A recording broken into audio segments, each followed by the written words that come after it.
काय रे, कुणी दिसत का नगरवासी? ना सत्तू, टक देऊ नसीत मी पण नाही चिटपाकरूई निरोपास हम हुप्पेसी विचारित ना अजून कोणी ना. ऋषीपशी सावतर म्हणित तू अतेच थांब. मी तातोची अनुमती घेत आणि सरी सरी येऊन तूच घेऊन जात राजवाड्यात. इतका विश्वास तीस तर अजून निरोप नाही येत. नक्कीच काही ना काहीतरी गडबड असेल.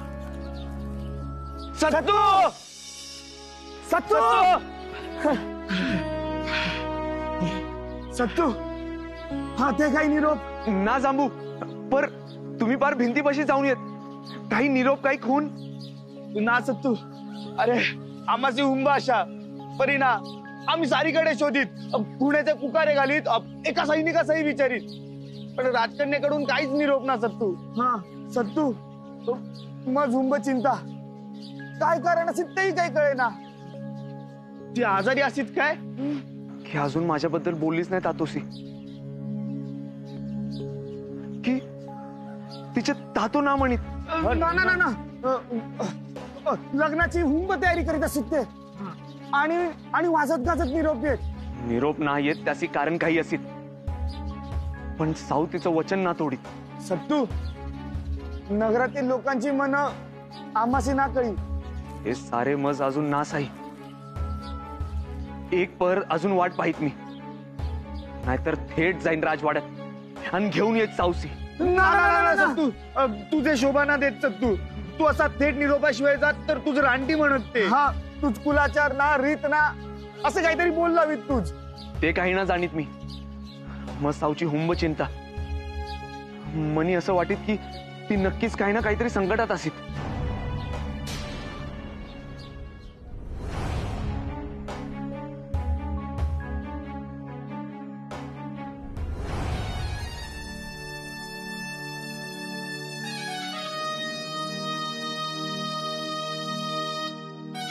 सावित्री, अगं बाई, बरं नाही वाटत आहे का तुला?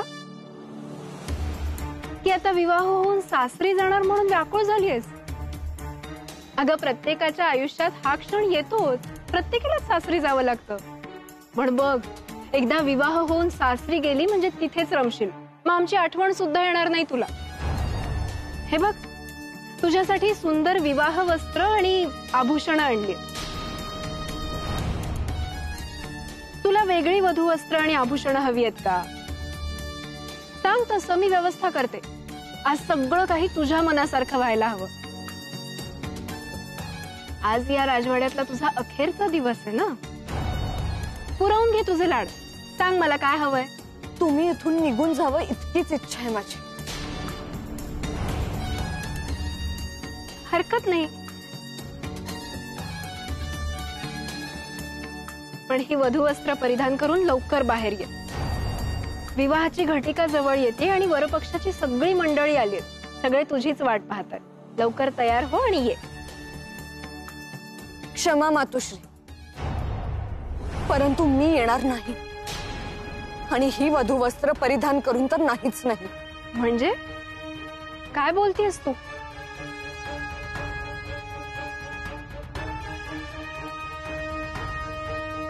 तुम्ही जे ऐकलं तेच. हवं तर परत सांगते, मी येणार नाही. आणि ही वधू वस्त्र परिधान करून तर नाहीच नाही. हे बघ सावित्री, तुला असं नाही करता येणार. विवाहाची सगळी तयारी झालेली आहे आणि तू मला हा विवाह करायचाच नाहीये. तुझा होकार किंवा नकार विचारलाच नाहीये. हा विवाह होणारच आहे. तुला फक्त ही सुंदर वधू वस्त्र परिधान करून विवाह वेदीवर यायचंय. समजलं? हेच करायचं होतं तर स्वयंवराचा घाट कशाला घातला? निवड तुझी असेल असं का सांगितलं? माझ्या विवाहाचा निर्णय कोणत्याही परिस्थितीत मीच घेणार. का व्यर्थ चर्चा आणि तर्क लढवून वेळ वाया घालवतेस? तुला या आधीच स्पष्टपणे सांगितलं गेलंय की हा निर्णय राज्याच्या हितासाठी घेतला गेलाय. वरपक्ष तुझी वाट पाहतोय. लग्न घटिका जवळ येते, चटकन तयार हो. साऊ, अगं तुझ्या सुखासाठी आणि हितासाठीच चालू आहे सगळं. पुरे झालं हे नाटक. हे सगळं कशासाठी चालू आहे हे ठाऊक आहे मला. सत्तेच्या लोभापायी चाललंय हे सगळं. दुर्दैवाने राजमाता आणि तुम्हाला नाती नकोय, फक्त सत्ता हवी आहे. आणि त्यासाठी तुम्ही कोणत्याही थराला जाऊ शकतात हे कळलंय आता मला. काय बोलतेस तू? भानावर आहेस का? भानावर तर मी नेहमीच होते, फक्त चांगुलपणापोटी आणि सभ्यतेपोटी गप्प होते. पण आज या सगळ्याचाच कडेलोट झाला. मला विवाह वेदीवर नाही तर बलिवेदीवर चढवलं जातंय. माझ्या तात्याची कोमल मनस्थिती आणि त्याच्या नाजूक तब्येतीचा फायदा घेऊन त्याच्या मनावरही भ्रमाचं जाळं टाकताय तुम्ही. पुरे झाली तुझी बडबड. जे सांगतेय ते मुकाट्याने कर. नाही करणार मी. आजपर्यंत खूप सहन केलं, ओठ मिटून ठेवले होते, मात्र आज सगळा संयम सुटलाय. तुझ्या कपटाच्या आगीत मी माझ्या आयुष्याचा बळी देणार नाही. तू आई तर कधीच नव्हतीस माझी, पण महाराणी म्हणून आपली कर्तव्य किंवा जबाबदारी कधीच पार पाडली नाहीस. कुणाला उलटून बोलतेस तू? सावत्र असले तरी आई आहे मी. पुरे झाला तुझा दांभिकपणा. इतकं स्पष्ट बोलते तरी भोंगीपणा संपत नाहीये तुझं. हे राज्य लुबाडण्यासाठीच तू विवाह केलास. लहानपणापासून माझा तिरस्कार करत आलीस. माया तर सोड, पण मी तुझ्या मार्गातून दूर व्हावं म्हणून नाना प्रकार केलेस तू. तातोचं आणि माझं प्रेम पाहवलं नाही तुला कधी. दुर्मिळ फुल आणण्यासाठी वनात जाऊ नका असं निक्षून सांगत होते मी, पण तू मात्र त्या फुलांचा ताटवाच आण हे सांगून त्यांना रानात धाडलंस. त्यांच्यावरच्या हल्ल्यामागे तुझाच हात होता अशी शंका घ्यायला ही जागा आहे. ताता जेव्हा अंथरुणाला खेळला होता त्यावेळेला तू कशी आणि किती अवहेलना केलीस हे मी माझ्या डोळ्यांनी पाहिले. तेव्हा माझ्या हिताच्या आणि कल्याणाच्या गोष्टी तू करू नकोस. मी हा विवाह करणार नाही. तुला काय वाटलं, मांजर डोळे मिटून दूध पितं म्हणजे ते कोणाला दिसत नाही? मला तुझं खरं रूप अनेक वेळा स्पष्ट दिसलंय, पण केवळ आई म्हणून तुझा मान राखण्यासाठी मी गप्प राहिले. पण आज मी तुझ्या कपट्याला बळी पडणार नाही. झालं? क्षणभर धरून चाल की तुझे हे काही सगळं बोललीस ते सगळं खरंय, पण नीट लक्षात ठेव, या विवाहाला तुझ्या पित्याची मान्यता आहे. ते जातीनं सगळ्या तयारीकडे लक्ष ठेवून येत. तू एक वेळ मला नकार देशील, पण त्यांचं तर ऐकावंच लागेल तुला. तेव्हा तूच तुझी नाटकं बंद कर आणि पटकन तयार हो. सगळे बाहेर वाट पाहतात, तेव्हा हा विवाह करण्यापासून गत्यंतर नाहीये तुला. तू कितीही प्रयत्न केलास तरी आज या बेडीमध्ये तू अडकणार आहेस जन्मभरासाठी. लवकर तयार.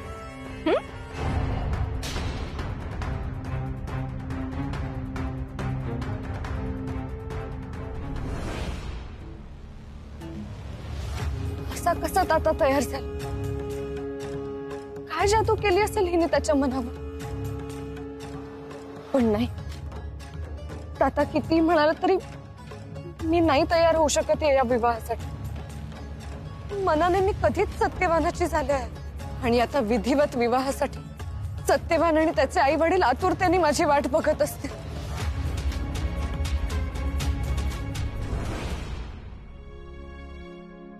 खोप्या सरी सरी हात चाली राण्या. खोपी अशी रंगीव राजवाडा फिका पडी. आणि तू अंगण सारवीत ना हुप्या, तू चोपून देत राहण्या. मगे मी चौकोन करून रांगोळी काढीत. हुम्मा हुम्मा शमीमायो. सून ये तर हुंब लगबग तुमची. हुम्मा हुम्मा. पण सून कोणाच्या लाडाची होत, सासूच्या की ससुऱ्याच्या? ससुऱ्याच्या. नाना सासूच्या. शमीमायो, तीच जाऊन तर हुंब दिवस लोटले, पण तीचकडून काहीच निरोप ना. हुम्म राजकन्या ती. राजा निरोप पाठवी तर येत सरी सरी. म्हणूनच चिंता वाटी. निरोप येत का नाही येत? नाना, निरोप तर येतच. सावित्री माझी सून होतच. इच्छा तर साऱ्यांचीच असेल, पण मुलगी राणा बाहेरची, नगरातली, त्यातून राजकन्या. दुसरं ठाव की नगरातली लोक घातकी, त्यांच्यावरी कसा विश्वास ठेवी? का न विश्वास करी? सावित्री अथे 3 दिस 3 राती पाण्यात उभी राहत प्रेमाची परीक्षा देत. घातकी असीत तर कशास इतुके कष्ट करीत? आणि रानातून नेत तरी काय? तिच्या पायाशी धनाच्या राशी असीत तरी ती सत्तूसाठी धावत येत. विशेष तर हे वाटी की ती सत्तूच ना म्हणी की चल नगरात, चल राजवाड्यात, तर ती ते सारं सोडून अथे येत. प्रेम खरी. शंका नको राण्या, आपण स्वागत करीत तिचं. हा आपण स्वागत करीत. परत येत तेव्हा हुंब दिस लोटले. मज सांगी राजवाड्यातील गादीगिर्दी सोडीत ती पंचपक्वानांची ताट लोटीत. कशासी? अथे दरबारच्या सय्यसी निजाया की कंदमुळ खाण्यास? ना ना ना, भ्रम असीत. मी सांगीत ती तर ना येत. तिचा तातो हुंब राजा तो का सोडीस आपल्या लेकीसी सुखातून काट्या कुट्यात? काय बोलीत तू? हुम्मा रीत ही जगाची. मी छाती ठोकून सांगीत. तिचा तातो तिची लगीन गाठ तुझ्या कोणाशी तरी बांधीत.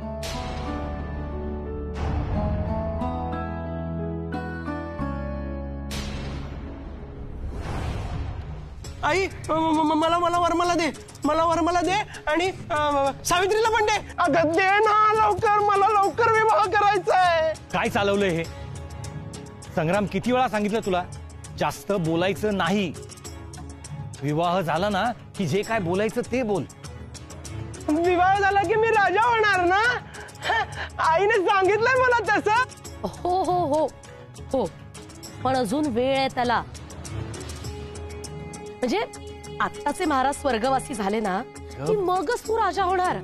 पण आता घाई अजिबात करू नकोस. अरे सगळं आता आपलंच आहे. तू फक्त गप्प राहा. अमात्य,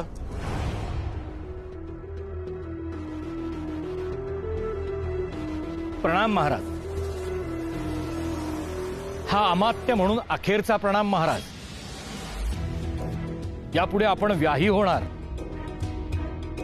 मुलांकडच्यांना जास्त मान. तुमची मुलगी आमच्याकडे दिली जाणार. त्यामुळे यापुढे मी वाकणार नाही.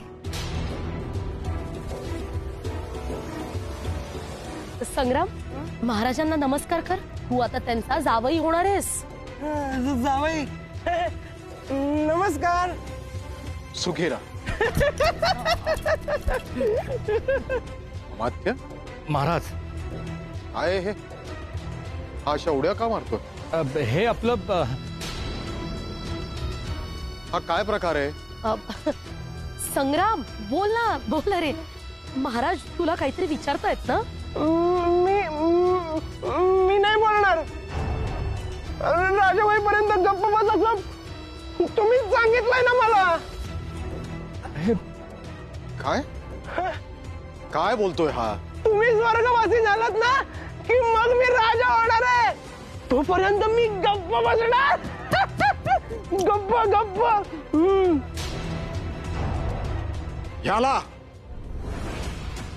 याला तुम्ही आमच्या गळ्यात बांधत होतात? नाही महाराज. नाही नाही नाही महाराज, तो गंमत करतोय.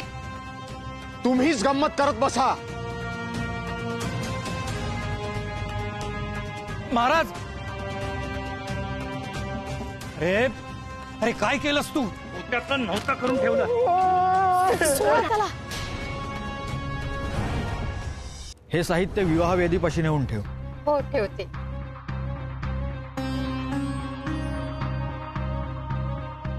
मी काय म्हणतो राजमाता, त्या मानाने हा विवाह सोहळा बराच किरकोळ पद्धतीने होतोय असं नाही वाटत तुम्हाला? हो, म्हणजे राजकन्याचा विवाह आहे तो कसा संपूर्ण सप्ताहावर गाजत वाजत व्हायला हवा. तुम्हाला वाजवीपेक्षा जास्त दक्षिणा मिळतेय ना? मग गप्पा बसा. राज्याच्या वारसाचा विवाह नाहीये हा. राजपुत्र असता तर उडवून दिला असता थाट. पण नकोशा झालेल्या कन्येची बोळवण करायला कशाला हवाय थाटमाट? कधी एकदा हा विवाह होतोय आणि ती नतद्रष्ट कन्या इथून जातीये असं झालंय आम्हाला. म्हणूनच हा तातडीचा मुहूर्त. गरज नाहीये मुहूर्ताची. रद्द करा विवाह. काय झालं महाराज? सावित्रीने काही विपरीत केलं का?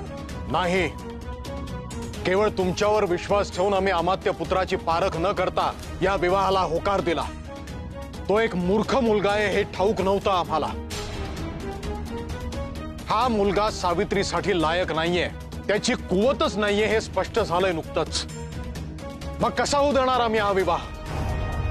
केवळ सावित्रीनं त्या अरण्यातल्या युवकाची निवड करू नये म्हणून? आम्हाला हे पटलेलं नाहीये. हा विवाह होणे नाही. अश्वपती,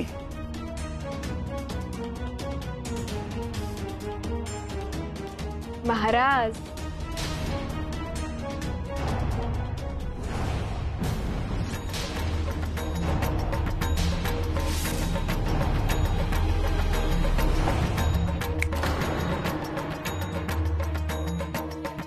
तुमच्या मुलीचा विवाह होईपर्यंत तुम्ही तुमच्या दालनातच बसून राहायचं. तिथून बाहेर पडायचं नाही. फक्त कन्यादानाच्या वेळी बाहेर यायचं. समजलं?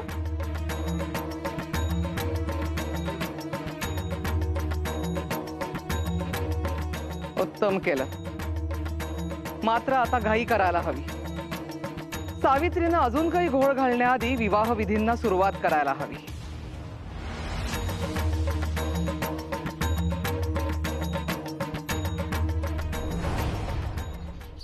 कुठे चाललेला तू सत्तू? जात मी नगरासी. अद्याप निरोप नाही सावित्रीकडीला, म्हणजे नक्कीच ती घोर संकटात असेल. मला तीच चिंता वाटी माय. जात मी तीच सोडवाय. अखेरीस राजकन्या ती. रानपुत्रासी ना देत तिचे माता पिता. विरोध करीत. तुझी चिंता खरी असेल, पण एकटा ना जा तू. जांबू कंदुसी घेऊन जा. कुठे नगरासीन जात तू? कासीन इतका उतावीळ होत? शोभना दईते येत निरोप राजवाड्यातील तेव्हाच जात तू. तू आपला मान ना राखीत तर ते पालापाचुला ना समजित. पण पगलू ना होत असा नगरातील मुलीसाठी, त्यात ती राजकन्या. काय भरोसा? नगरातील लोक हुंब घातकी. तू ना जाईत त्यात निरोपाशिवाय. साऱ्यांशी एकाच मापाने तोलीत पुत्य काका. 3 दिस 3 राती तळ्यात उभी राहत ती पोर. तर तुम्हासी तिच्या वेरी शंका. रोज पंचपक्वान खात ती. मऊ गादी वेरी झोपीत. दास दासी तिच्या वेरी चौरी ढालीत. तरी ते सगळं सोडून येत ती माझ्याकडे. माझा ठाव ठिकाणा ना ठाऊकी तरी घोर अनोळखी रानात येत ती एकटी. ना भ्यायली काट्या कुट्यांसी ना डोंगर कपाऱ्यासी. तिच्या हृदयातील प्रेम खरी. ती ना फसवीत मज. उलट ज्या बिटक्यासी आपला मानिला, ज्या कपटीसी पोटी घालीत त्याचा जीव वाचविला, त्यानं केला घात. साऱ्यांच्या मनी शंका भरिली तरी सावित्री ना फिरली मागे. आणि आता ती संकटात असेल तर मी इथे बसून राहीत ना. पण काय संकट असेल ते ना ठाऊकी. संकट. तोकू हा तर साऊचा लाडका पक्षी असेल. संकट. सावू संकट. बोल बोल काय संकट असेल? लग्न लग्न सावू लग्न. हा माझ्याशी लग्न असेल साऊचं. नाही नाही तुझ्याशी नाही. नाही नाही तुझ्याशी नाही. मग कुणाशी? काय जबरदस्ती लावितात तिचा विवाह? जबरदस्ती जबरदस्ती. जबरदस्ती कुणाशी? कुणाची कुणाची? अरे पगलू बोल, कुणाशी विवाह लावीत? पगलू पगलू अमात्यपुत्र अमात्यपुत्र. काय? पगलू पगलू अमात्यपुत्र. अमात्या पुत्राशी लावीत जबरदस्ती तिचं लग्न? हे जाणीत की तिचं प्रेम माझ्यावरही असेल तरी? प्रेम तुझ्यावरी प्रेम तुझ्यावरी. धाव धाव सावू, प्राण सोडीत प्राण सोडीत. ना हुर्र!